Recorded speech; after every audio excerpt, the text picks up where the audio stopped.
Дарувањето од починат донор, значи кадаверичната трансплантација е една многу важна медицинска алка, затоа што колку и да е напредната медицината и технологијата, сепак не постои апсолутно лек за сите заболувања.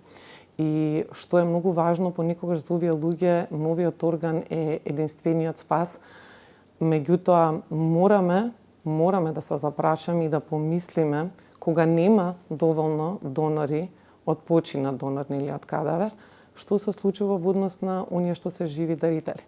Јас сум некој кој што бил уклучен во овие процеси изминативе 7 години, значи работам на трансплантацијата од жив дарител кај бубрези. И што е многу интересно во моментот е, тоа се луѓе кои што, верувајте, не ни можат да се наречат пациенти.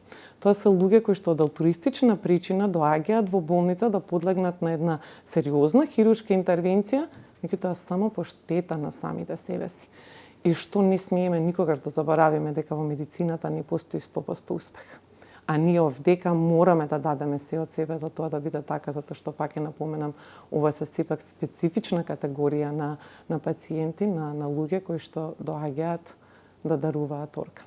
Така да мораме да растеме за зголемувањето на свесноста во поглед на органодарителството за што повеќе да имаме спасени животи.